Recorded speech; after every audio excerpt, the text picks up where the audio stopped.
Hello and very warm welcome to all of you. कैसे हैं आप सब? मैं आपका मेंटर एक बार फिर से आपके सामने उपस्थित हो गया हूं लर्न इंग्लिश विदाउट रूल्स के एक नए और फ्रेश सेशन के साथ। आज का सेशन एक बार फिर से मल्टीपल चॉइस क्वेश्चन पर आधारित है और आज बारी है वॉइस के मल्टीपल चॉइस क्वेश्चन की। आज यहाँ पर फिर से एक बार हम 12 नए क्वेश्चन के साथ उपस्थित हुए हैं और आप सबको 30 सेकंड की समय सीमा उपलब्ध कराई जाएगी। कोशिश करना है कि 30 सेकंड की समय सीमा के अंदर आप इस क्वेश्चन को सॉल्व कर पाएं। और अब ये बहुत जरूरी है क्योंकि आज ये 9वां एपिसोड है, तो अगर आपने शुरू से लेकर के 8 एपिसोड तक हर एक क्वेश्चन को सॉल्व किया है तो इतनी समझदारी विकसित होनी चाहिए कि आप अब 30 सेकंड की समय सीमा के अंदर इसको सॉल्व कर पाएं। अगर आप अभी भी 30 सेकंड की समय सीमा में सॉल्व कर पाने में खुद को असक्षम महसूस करते हैं तो मैं फिर से यही कहूंगा कि प्लेलिस्ट में जाइए, वीडियोस को देखिए और रेफरेंस बुक से कुछ 50-100 क्वेश्चन जरूर प्रैक्टिस कीजिए, क्योंकि अगर आप प्रैक्टिस करेंगे तो आपका कॉन्फिडेंस बढ़ेगा और तब जाकर के ही आप मल्टीपल चॉइस क्वेश्चन वाले एपिसोड में समय सीमा के अंदर सॉल्व कर पाएंगे। तो उम्मीद है कि आप बेहतर समझते हैं इस बात को कि आपको क्या चाहिए और कैसे आपको इंप्रूव करना है, क्योंकि इंप्रूवमेंट बहुत जरूरी है। अगर ये नहीं हो रहा है तो आप नहीं सीख रहे हैं। चलिए हम यहाँ पर सेशन की शुरुआत करते हैं। नोटबुक और पेन लेकर के तैयार हो जाइए। देखते हैं कि आज के सेशन में कौन कौन से 12 नए क्वेश्चन लाए गए हैं और इसको आप कितनी आसानी से सॉल्व कर पाते हैं। चलिए देखा जाए।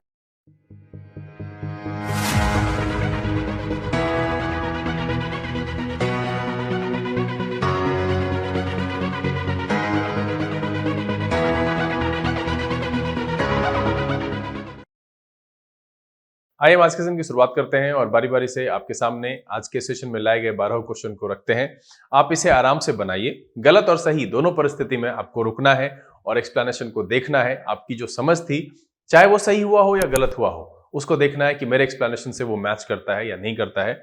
अगर गड़बड़ी लगती है तो आप सबसे पहले तो उसको सुनकर समझने की कोशिश कीजिए। फिर भी ना समझ में आए तो नीचे कमेंट में लिख करके मुझे बताइएगा जरूर। चलिए सेशन की शुरुआत करते हैं।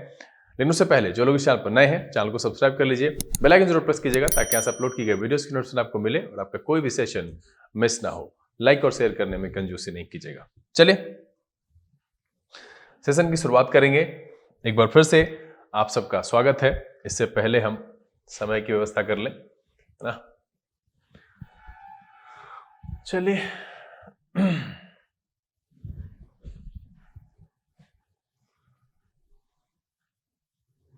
सेशन का पहला सवाल, आपका समय शुरू होता है अब।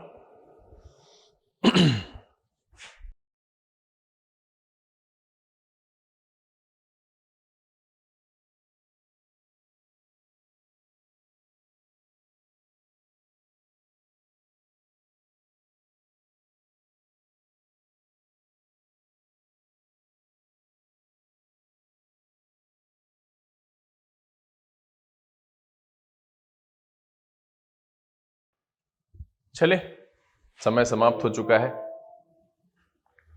हम यहां पर देख ले क्या कह रहा है कि we must respect the elders है।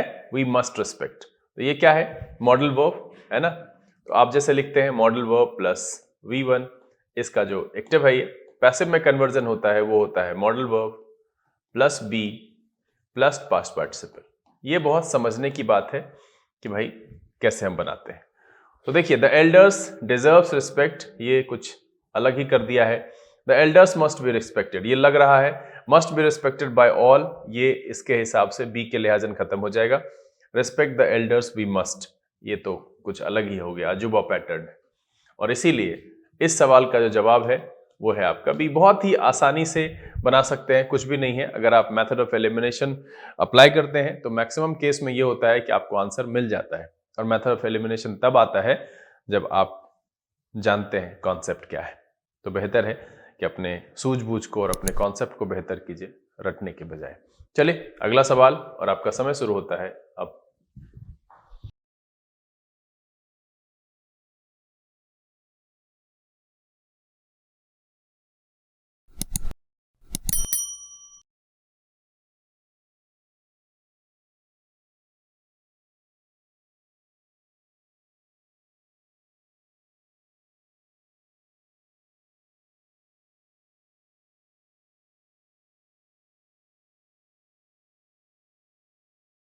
चलिए इसका भी समय समाप्त हुआ और सवाल बहुत ही आसान है। कह रहा है वी हैव वार्न्ड यू। तो यहां पर जो एक्टिव है मेरा वो क्या है? एक्टिव में है हैव या हैज प्लस V3, तो इसका जो पैसिव बनेगा वो बनेगा हैव या has plus been plus past participle. मैं अब इसलिए ये बता दे रहा हूं ताकि आप जहन में रख पाए। तो देखिए यू है, यू हैव बिन वॉर्न्ड, यहां तो ठीक लग रहा है, वॉर्न्ड यू हैव बिन, ये भी गलत है।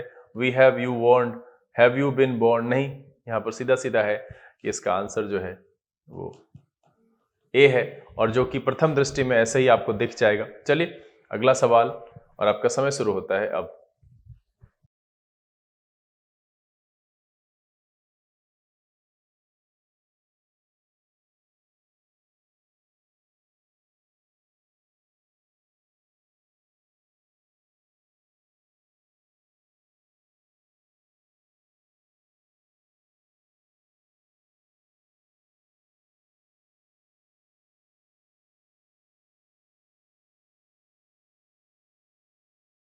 चलिए समय समाप्त हो चुका है, और यहां पर देखिए कि लोअर्ड है ना, लोअर्ड का मतलब है V2, इसका क्या होगा, वॉज वर है ना, प्लस पास्ट पार्टिसिपल, ठीक है। और यहां है prices, the prices lowered the shopkeeper, कुछ अलग ही मीनिंग हो गया, the prices were lowered by the shopkeeper, ये ठीक लग रहा है, हम आगे भी चेक करेंगे। डाउन वेंट द प्राइसेस, कुछ भी, the shopkeeper got down the prices, ये भी गलत, इसलिए इस सवाल का भी जवाब है वो है आपका बी।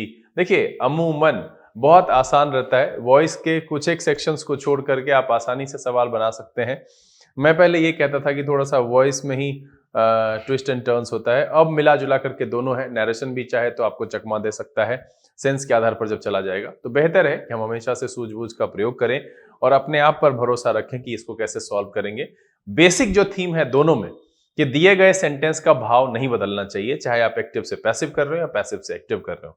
ये ट्रांसफॉर्मेशन चैप्टर का हिस्सा है, चाहे आप वॉइस बना रहे हो, नरेशन बना रहे हो, इसमें कहीं पर भी मीनिंग में बदलाव की कोई गुंजाइश नहीं है। अब यहां पर देखिए कि पिछले एपिसोड में मैंने जो नरेशन के मल्टीपल चॉइस क्वेश्चन आपके सामने रखे, उम्मीद तो थी कि आप सब बनाएंगे, तो परेशानी होगी तो कमेंट करेंगे। आप सबने शायद बनाया नहीं, इधर शादी विवाह का सीजन है, बहुत लोग व्यस्त हैं शादी अटेंड करने में, और ये खुद ही नहीं समझ रहे हैं कि भैया अगर ठीक ढंग से नहीं पढ़ेंगे तो पता नहीं अपना क्या होगा। तो ये चीज़ ध्यान दीजिए, पढ़ना लिखना बहुत ज़रूरी है, सब जगह घूमिए फिरिए लेकिन पढ़िए। तो पिछला एपिसोड जो है वो नरेशन वाला बनाइएगा ज़रूर। चलिए अगला सवाल, और आपका समय शुरू होता है अब।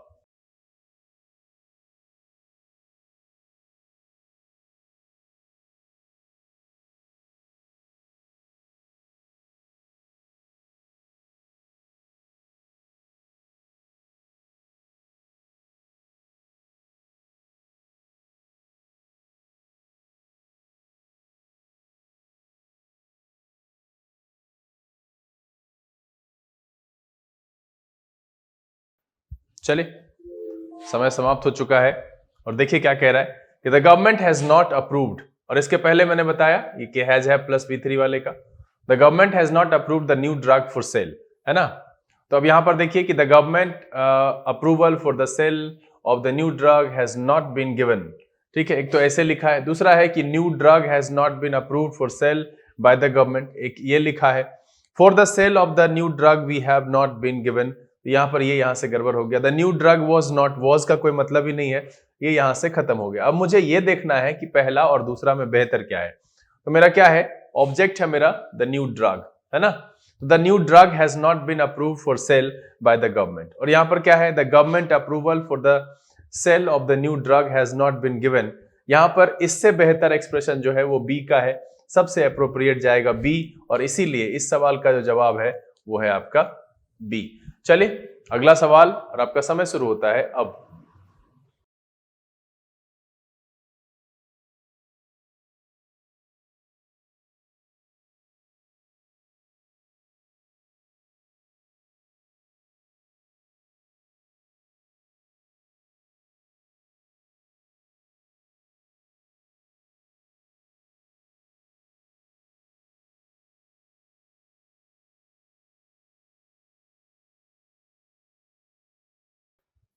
चलिए समय समाप्त हो गया इस सवाल का भी, और मुझे लग रहा है कि बहुत ही आसान है और आपसे बन रहा है, इसलिए बार बार अभ्यास करना बहुत जरूरी है ताकि आप भूल से भी भूल ना करें और आगे आने वाले एग्जामिनेशंस में अगर वॉइस नरेशन से सवाल आता है तो आप आसानी से बना पाए। इसीलिए किसी भी सेशंस में ऐसा नहीं कि हाँ अब सवाल बन जा रहा है छोड़ देते हैं, कभी भी ट्विस्टेड क्वेश्चंस आ जाता है, तो इसके लिए प्रैक्टिस करना बहुत जरूरी है। देखिए क्या कह रहा है कि they have published all the details of the invention, है ना, all the details of the invention. अब यहां पर हम आएंगे कि all the details of the invention. अब यहां पर क्या है, फिर से देखिए हैव पब्लिश्ड है, इसका क्या हो जाएगा, हैज या हैव और बिन पब्लिश्ड होगा। तो अब यहां पर देखिए कि एक ऑफ लगा हुआ है, तो ये हो गया आपका NPN। अगर आपने पढ़ा है तो मैंने अक्सर चर्चा की है, और वैसे बच्चे जिनको एरर स्पॉटिंग में प्रॉब्लम होता है, आपने ग्रामर की बेसिक नॉलेज प्राप्त कर ली है फिर भी आपको दिक्कत हो रहा है, तो मेरी तरफ से ये सलाह है कि चैनल के प्लेलिस्ट पर प्रीवियस ईयर लगभग 17-18 साल का जो क्वेश्चन है वो वहां पे कराया है। वहां पे सिर्फ ये नहीं कराया गया है कि इसका आंसर बी है और गो की जगह वेंट लगेगा, वहां पूरा डिटेल्ड इंफॉर्मेशन है कि आखिरकार कौन सा ऐसा रूल है, कौन सा ऐसा कॉन्सेप्ट है जिसके आधार पर वहां पर अप्लाई किया गया है, तो ये जानकारी आपको वहां पर दी जाती है। तो इस लिहाजन वो इंपॉर्टेंट है, तो आप जाइए प्लेलिस्ट में और एक एक करके बनाइए। पर डे 10 या 12 क्वेश्चन का एक सेट होता है, समय देंगे तो सीख पाएंगे। उसको नोट डाउन करते चलिए जो जो पॉइंट्स है और उसको रिवीजन कीजिए, बिल्कुल बनेगा। तो यहां पर देखिए ये NPN है, इसमें जो वर्ब होता है वो पहले वाले नाउन के हिसाब से होता है, तो ऑल द डिटेल्स है तो इसके लिए हैव लगा हुआ है। The publication of the detail invention was done, अब यहां वाज लग गया तो ये मेरा आंसर नहीं होगा, बी नंबर यहां से खत्म हो गया। All the details have been invented by the publishers, यहां पर मीनिंग जो है इसके लिहाज अगर हम देखें तो all the details of the invention have been published by them, देखा है बाय देम, तो ये ज्यादा एक्सप्रेसिव है, यहां से ये भी एलिमिनेट हो गया। All the inventions have been detailed by them, ये भी नहीं होगा। सबसे बेहतर एक्सप्रेशन जो है मेरा ए का है, और इसीलिए इस सवाल का भी जो जवाब है वो है आपका ए। और उम्मीद तो यही है कि अब तक आप भी सही बना रहे होंगे, बनाते रहिए। चलिए अगला सवाल, और आपका समय शुरू होता है अब।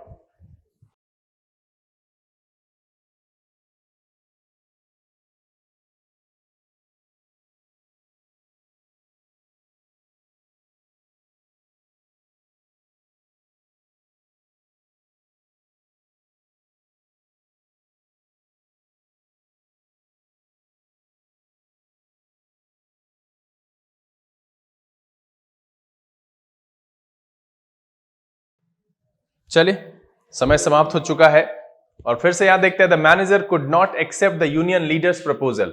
अब यही मॉडल वाला है ना, मॉडल वाला है तो कुड बी होना चाहिए, क्लियर है, could not B. Union leaders proposal could not B, यहां पर है वर नॉट है, विल नॉट है एंड वुड नॉट है, तो ये तीन के तीनों तो यहां से एलिमिनेट हो गया ऐसे ही आराम से, और मेरा जो आंसर आ गया वो आ गया a, the union leaders proposal could not be accepted by the manager. और इसीलिए इस सवाल का जो जवाब है वो है आपका ए। देखिए एक चीज है जो बहुत सारे बच्चों को समझ में नहीं आता है कि हेल्पिंग नॉट लगाने में वो बहुत परेशान होते हैं। तो आप ये समझिए कि कोई भी सेंटेंस है, इधर से जो पहला है वो आपका हेल्पिंग वर्ब है, और अगर इधर से जो पहला है वो है आपका मेन वर्ब, ठीक है। इसके बाद ही हमेशा नॉट लगना है, बी हमेशा जो है इस नॉट के बाद लगेगा, क्योंकि नॉट हमेशा जो है हेल्पिंग वर्ब के बगल में आता है। तो जब भी हम लगाएंगे कुछ भी, ये दोनों अलग नहीं कर सकते, आप इस हेल्पिंग वर्ब के साथ ही नॉट को रखेंगे चाहे परिस्थिति जैसी भी हो। देखिए यहां पर वही किया है, यहां पर भी है। अक्सर बच्चों को कंफ्यूजन कहां होता है, जहां पर हैज है, बिन है, ठीक है, और प्लेइंग है, तो इस तरीके में वो कंफ्यूज होते हैं। कभी कभी क्या करते हैं, हैज नॉट बिन लगाते हैं, हैज बिन नॉट लगाते हैं। तो यहां पे कंफ्यूज नहीं होना है, जब भी नॉट लगाएंगे तो वो हेल्पिंग वर्ब के बाद लगेगा, और मैंने कहा कि इधर से पहचानोगे तो पहला आपका हेल्पिंग वर्ब है। चलो अगला सवाल, और आपका समय शुरू होता है अब।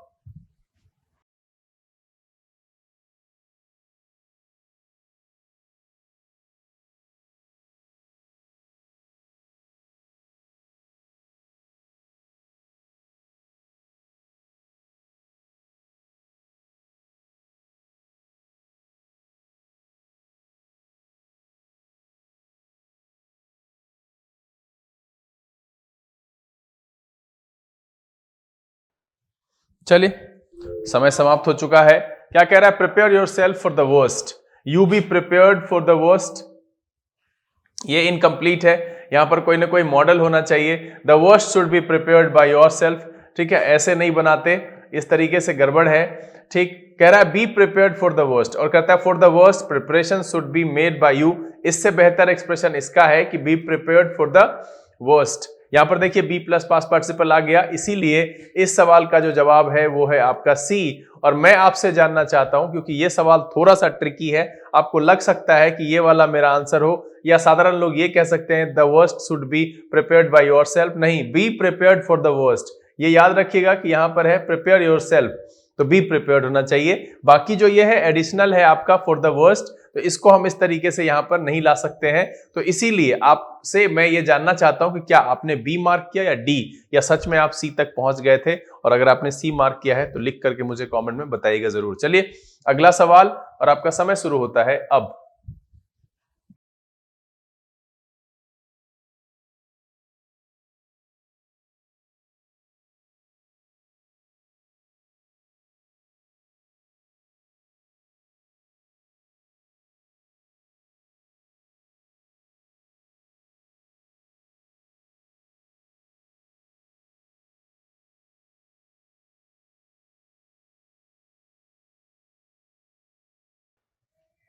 चलिए इस सवाल का भी समय समाप्त हो चुका है। अब यहां पर देखिए क्या कह रहा है कि please shut the door and go to sleep, है ना। जैसे ही प्लीज लगा हुआ है तो रिक्वेस्टेड से बनना चाहिए। यहां दिख रहा है you are requested to shut the door and go to sleep, बिल्कुल ये सही लग रहा है। Let the door be shut, ये मेरा नहीं, यहां पर इस तरीके से नहीं बना सकते। Door is to be shut and you are to go to sleep, ये भी नहीं है। जब मेरा सबसे पहले ये सबसे बेहतरीन वाला मिल गया है तो इतना सोचने की जरूरत है ही नहीं। आंसर क्या है मेरा, इस सवाल का जो जवाब है वो है आपका सी। क्यों? क्योंकि मेरा सीधा सीधा यहाँ प्लीज से दिख रहा था कि भैया यू आर रिक्वेस्टेड होना चाहिए, और आराम से यहाँ पर मेरे सी में दिया हुआ है you are requested to shut the door and go to sleep. तो बिल्कुल ये जो है पैटर्न पर सही है, और इस सब में से किसी में उतना बेहतर मीनिंग नहीं आ रहा है, तो ऑप्शन सोचना ही नहीं है। जब भी प्लीज है तो रिक्वेस्टेड आ गया। चलिए अगला सवाल, और आपका समय शुरू होता है अब।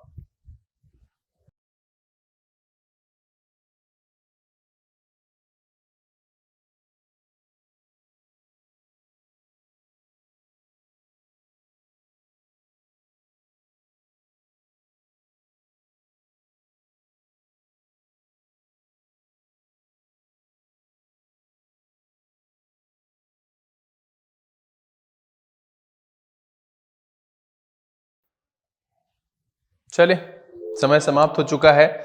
और देखिए क्वेश्चन इतना आसान है, सेशन छोटा है, ज्यादा एक्सप्लेनेशन के लिए मेरे पास कुछ बच नहीं रहा है, इसीलिए हम फटाफट बताते जा रहे हैं। आप भी बनाइए, सेशन लंबा करने से कोई फायदा नहीं है।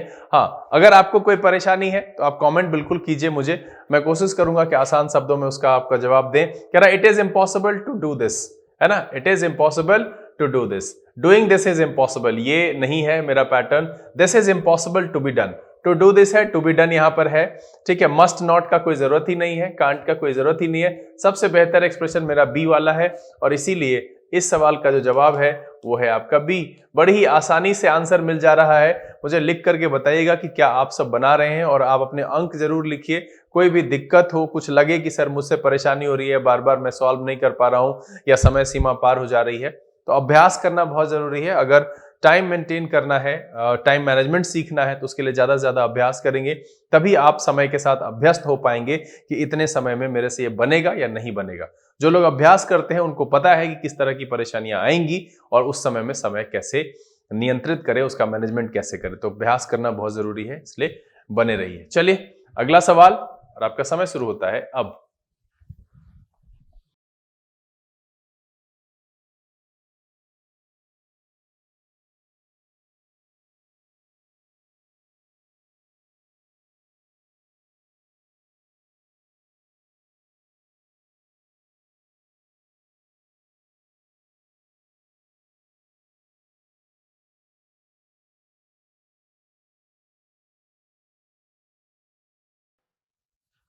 चलिए समय समाप्त हो चुका है इसका, बहुत ही आसान है। फिर से मॉडल वर्ब वाला है, मस्ट है, तो मस्ट टेक का हो जाएगा मस्ट बी टेकन। यहां पर आर टेकन है, गलत हो गया। यहां पर मस्ट बी टेकन है, ये हो सकता है, लेकिन आगे चेक करेंगे हैड बीन है, ये भी गलत हो गया।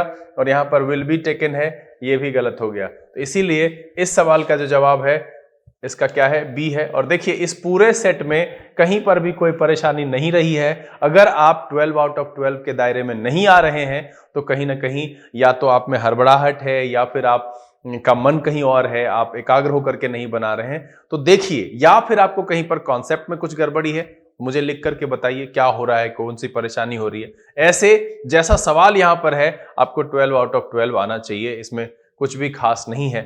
चलिए अगला सवाल, और आपका समय शुरू होता है अब।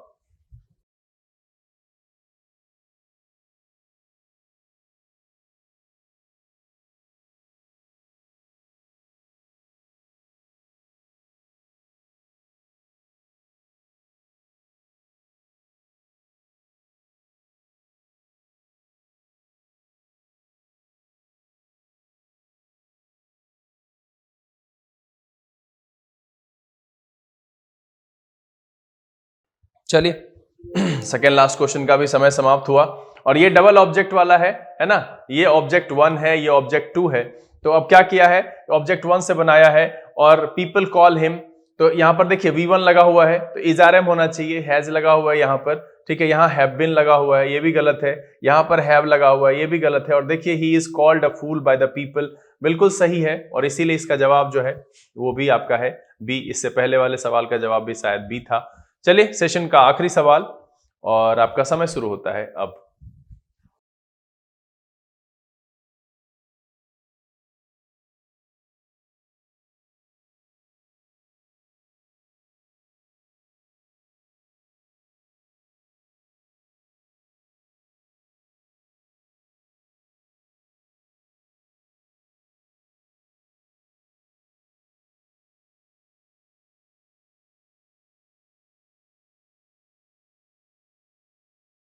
चलिए समय समाप्त हो चुका है। बहुत ही आसान सवाल है। इट इज बीइंग, जैसे ही बीइंग प्लस पास्ट पार्टिसिपल आता है इसका मतलब है V4 होना चाहिए। और इज आर एम से है तो यहां पर आर रीडिंग है, ये हो सकता है। विल बी वाला नहीं होगा, कैन वाला नहीं होगा, हैव वाला नहीं होगा। मेरा जो आंसर है वो है ए।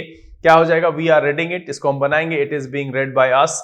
और इसीलिए इस सवाल का भी जो जवाब है वो है आपका ए। देखिए बड़ी ही आसानी से हमने यहां तक का सफर तय किया है और आराम से 12 सवाल बनाया है। अब आपके मन में एक दुविधा होगी या फिर मन में सवाल होगा कि क्या सच में इस तरह का सवाल प्रीवियस ईयर में पूछा गया है। तो आप इसको सर्च कीजिए, आप गूगल में चले जाइए, कोई भी एक सवाल जो आप इस वीडियो को पॉज करके देखिए, वहां पर ईयर वाइज आपको बता देगा कि किस एग्जामिनेशन में पूछा गया है। आपके पास प्रीवियस ईयर अगर इस तरह के क्वेश्चन का कलेक्शन है तो आप वहां पर भी देख सकते हैं। विश्वास कीजिए ये आसान इसलिए लग रहा है आपको क्योंकि आपने सीख लिया है। बहुत सारे ऐसे भी बच्चे होंगे जिनको इसमें भी परेशानी होती होगी, तो ऐसे बच्चों से मैं कहूंगा कि घबराने की बजाय आप आराम से जो है पहले तो कॉन्सेप्ट को पढ़िए, वीडियोस अवेलेबल है सारा का सारा। साथ में किसी एक रेफरेंस बुक से जहां पर कि सीधा सवाल दिया हुआ है उसको आप पहले अपने मन से सॉल्व कीजिए। जब उस पर पूरा कमांड हो जाए तब ये एमसीक्यूज बनाने के लिए आइए। ये 9वां एपिसोड था, इससे पहले 8 हमने किया है, तो शुरुआत से बनाइए।